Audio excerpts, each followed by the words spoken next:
신학의 대중화, 대중의 신학화를 꿈꾼다. 모두를 위한 신학, 신학 블록버스터 시작합니다.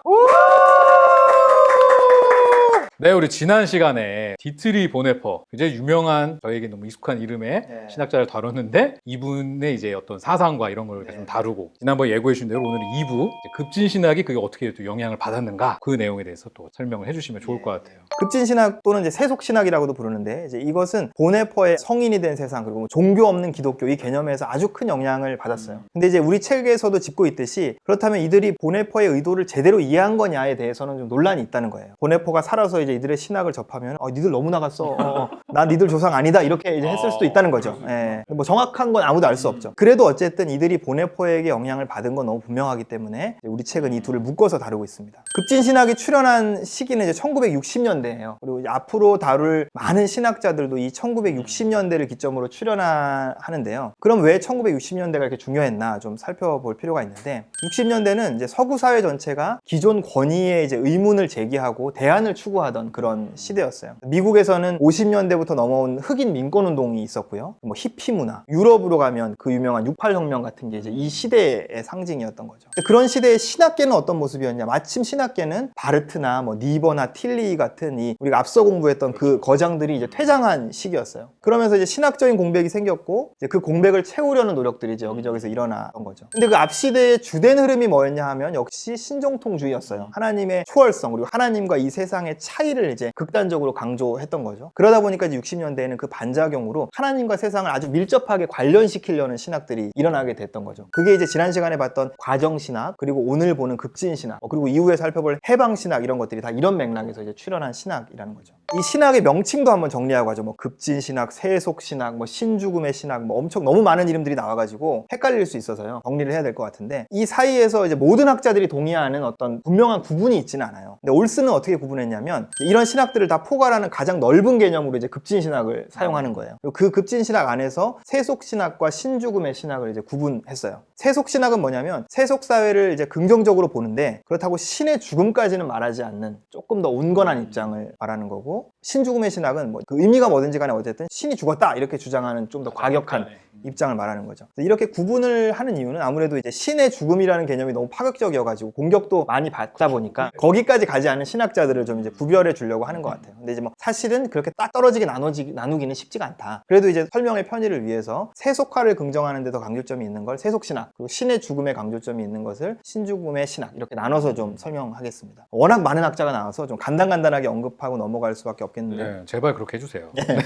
먼저 세속신학을 살펴보면 신에게 솔직히라는 책이 아주 중요한 책이에요. 성공의 주교인 이제 존 로빈슨이 쓴 책인데, 이 책은 20세기 후반, 뭐 21세기 신학에까지 긍정적으로든 부정적으로든 아주 많이 언급되는 책이에요. 그러니까 아니 근데 제목이 신에게 솔직히 아니에요. 뭐 이런 뉘앙스에? 이 책에서 로빈슨은 어떤 얘기를 하냐면, 현대사회는 하나님의 초월성을 받아들이기 어렵다. 그리고 실제로도 하나님은 초월적이지 않다라는 거예요. 기독교의 하나님이 초월자라고 여겨진 것은 그리스 철학이 일으킨 왜곡이었다. 사실 기독교의 하나님은 인간이 되어서 세상 속에서 고난받는 하나님이다. 그래서 하나님은 저 너머의 초월이 아니라 여기 이 세상에 우리 안에 있는 분이다. 이제 뭐 대략 이런 내용을 가지고 있어요. 그 뒤에 복음의 세속적 의미라는 책을 쓴 폴 반 뷰렌이라는 분이 있는데, 이 책의 특이한 지점은 뭐냐면, 이 책에서 반 뷰렌이 하나님이라는 말의 죽음을 주장했다는 거예요. 그러면 신죽음의 신학 아닌가 싶지만, 반 뷰렌을 세속신학에 놓은 이유는 신의 죽음이 아니라 신이라는 말의 죽음을 주장했기 때문이에요. 반 뷰렌에 따르면 현대인에게 하나님이라는 말은 아무 의미를 일으키지 않는, 작동하지 않는 말이 되었다라는 거예요. 그러니까 하나님이라는 말을 쓰지 말자. 현대사회에서 기독교는 하나님이 아니라 오직 예수에 대해서만 말할 수 있을 뿐이다. 이런 주장이에요. 그리고 이제 하비 콕스의 세속도시가 있어요. 출간 3년 만에 전 세계에서 100만 부 이상이 팔렸다는. 저희 방송의 그 기획자랑 아까 얘기를 나눴는데, 옛날에 헌책방에 가면 온통 세속도시가 이렇게 꽂혀 있었다고 얘기하더라고요. 그만큼 많이 사고 되게 실패한 책 아니에요? 네, 많은 분들이 안 읽고 되게 팔았다. 우리나라에서도 굉장히 핫했던 책이고, 책을 좀 읽는 그리스도인들 중에서 복음주의자들은, 제가 예전에 소개했던 셰퍼를 읽고 더 진보적인 사람들은 하비 콕스를 읽던 그런 시절이 있었어요. 그 정도로 이제 많이 읽혔던 책인데, 저는 둘 다 읽었다는 거. 방송 마무리하도록 하겠습니다. 아니, 저는 이 책 정말 강추해요. 기존 관념을 뒤집는 통찰들이 막 쏟아지고, 오히려 그 시대보다 지금 시대랑 더 맞는 책이에요. 자극이 엄청 돼요. 낯설고 동의 안 되는 내용도 있겠지만, 사실 책 전체가 다 동의가 된다면 굳이 그 책을 왜 읽겠어요, 그죠? 생각의 지평을 확 넓혀주는 책이고, 무엇보다 너무너무 재밌어요. 여기서 콕스는 이제 세속성과 세속주의를 구별해서 설명을 해요. 세속주의는 나쁜 거예요. 세속화를 너무 긍정한 나머지 이데올로기가 돼버린 상태. 세속성은 좋은 거예요. 왜냐하면 세속성은 기독교의 성취라는 거예요. 어째서 그러냐? 고대인들에게 자연은 숭배의 대상이었어요. 근데 자연이 신이 아니고 그냥 자연일 뿐이라는 걸 알려준 게 사실 기독교라는 거예요. 기독교가 자연을 탈신성화시켰다. 그래서 인간은 자연을 개발하고 문명을 형성할 수 있었다. 그래서 콕스는 이 세속성이 가장 잘 드러나는 삶의 형태를 이제 도시라고 보고 이 세속 도시의 특징을 분석하는 거죠. 거기서 결론적으로 신은 어떤 거룩한 종교 영역에만 있는 게 아니라 바로 이 세속 도시 속에 있다. 그러면서 이제 종교적이지 않은 신앙, 세속 사회에 겸손히 적응하는 신앙을 이제 주장하죠. 이제 신죽음의 신학으로 좀 넘어가 보겠습니다. 주요 인물은 윌리엄 해밀턴과 토머스 알타이저고요. 이 둘 중에서 더 이 운동을 대표하는 사람은 알타이저예요. 1966년에 타임지가 이제 하나님은 죽었는가라는 제목으로 이제 이 두 사람을 다루면서 이 신학이 크게 화제가 됐다고 하죠. 근데 이제 이들이 말하는 신의 죽음이 무슨 뜻이냐 보면 이제 그 의미가 모호해서 굉장히 다양한 해석이 있어요. 어떤 사람들은 현대 사회가 탈종교화되었다라는 걸 좀 세게 표현한 수사다 이렇게 보기도 하고요. 또 뭐 니체처럼 어떤 인간의 자율성을 강조하는 어떤 비유적인 표현일 수도 있고 하나님의 내재성을 극단적으로 강조한 표현으로 보기도 해요. 근데 만약에 이런 어떤 수사적인 표현이 전부라면 사실은 세속신앙하고 별로 다를 바가 없겠죠. 그냥 뭐 요즘 말로 어그로를 끌기 위해서 센 표현을 썼을 뿐이지 내용은 그냥 세속과 긍정인 거니까요. 근데 사실 이제 적어도 알타이저의 경우를 보면 신의 죽음이라는 말이 앞서 세속 신학자들이 이야기한 그 의미들을 다 포함하고 있지만 좀 더 구체적이고 역사적인 의미도 있는 것 같아요. 그러니까 역사적인 의미라는 건 무슨 뜻이냐? 그럼 신이 전에는 살아 있었는데 어느 시점에 실제로 죽었다고 주장할 수 있다고 알타이저는 봤다는 거예요. 그럼 그게 언제냐? 알타이저는 그걸 예수님의 성육신으로 보는 거예요. 하나님이 예수로 오는 사건이 뭐냐면 하나님은 원래 초월자였는데 이 예수로 성육신하는 것을 통해서 철저하게 세계 내재적인 하나님이 되기로 결정했다는 거예요. 그래서 이 성육신에서 초월자인 하나님은 실제로 죽었다. 그리고 세계에 내재하는 인간 예수만이 남았다라는 거죠. 신은 죽고 우리에게 예수만 남은 거예요. 그럼 이제 기독교는 뭐냐? 초월적인 신과의 관계를 추구하는 게 아니라 우리에게 남은 이 예수를 통해서 세상을 섬기는 실천이 무엇인지 고민하고 행동하는 것이다. 이게 신죽음의 신학에 대한 가장 심플한 요약이라고 볼 수 있어요. 근데 그러면 신이 죽었다는 주장에도 불구하고 왜 신죽음의 신학이 기독교 신학이냐? 여기서 여전히 예수가 중심적인 역할을 하기 때문이에요. 그러니까 이것은 신죽음의 신학도 그렇고 세속 신학에서도 나타나는 특징이죠. 아까 이제 반뷰렌이 우리는 하나님에 대해서 말할 수 없고 대신 예수에 대해서만 말할 수 있다 이렇게 주장했다고 했잖아요. 이렇게 신의 초월성을 완전히 부정하거나 또는 신 자체를 완전히 제거해버리면서도 예수는 강조하는 것. 이게 이제 급진 신학의 아주 독특한 특징이라고 할 수 있죠.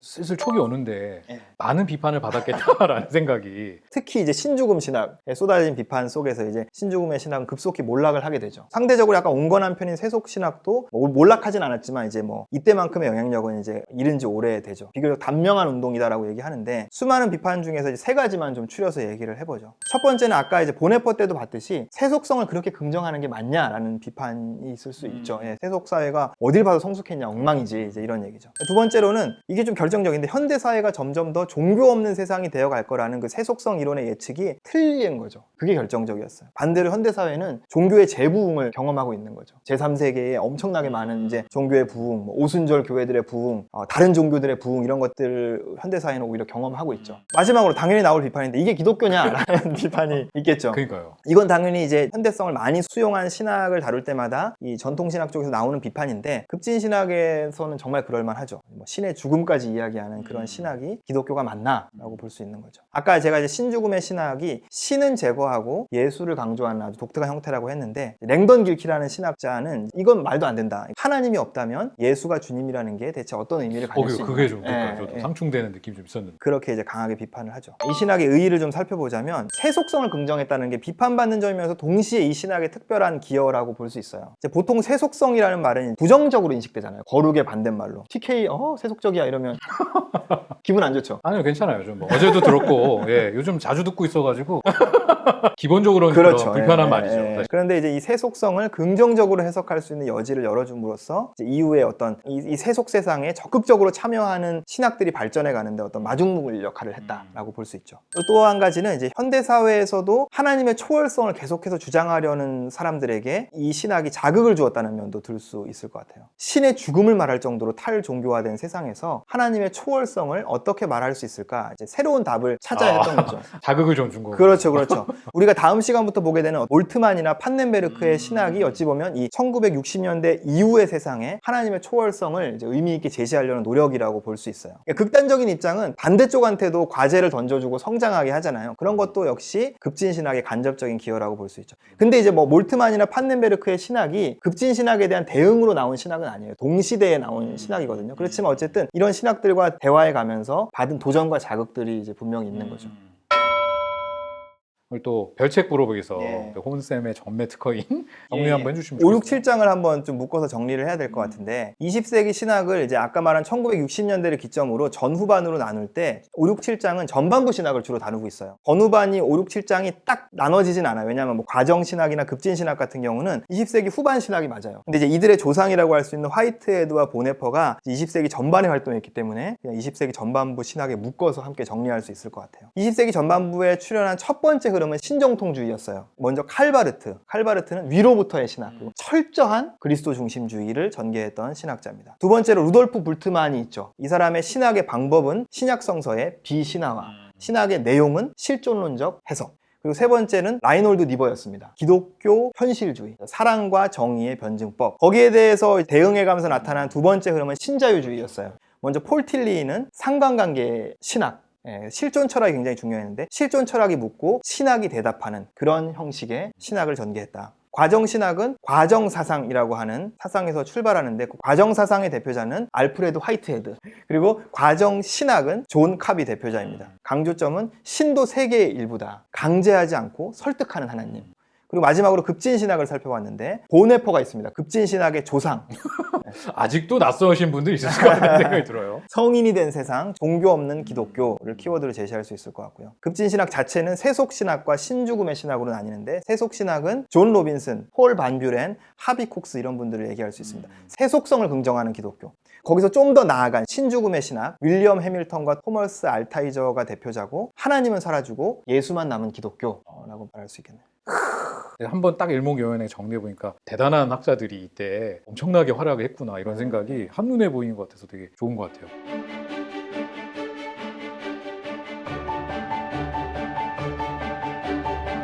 다음에는 저희가 어떤 신학자를 만나보게 되나요? 네, 아까도 잠깐 얘기했듯이 이제 20세기 후반에 하나님의 초월성을 강조한 새로운 흐름을 좀 소개하려고 하는데 8장의 A절, 위르겐 몰트만을 먼저 읽어보시면 될 것 같습니다. 오늘 방송 끝까지 함께해 주셔서 너무 감사하고 같이 인사드릴까요? 예. 네, 고생하셨습니다. 감사합니다. 감사합니다.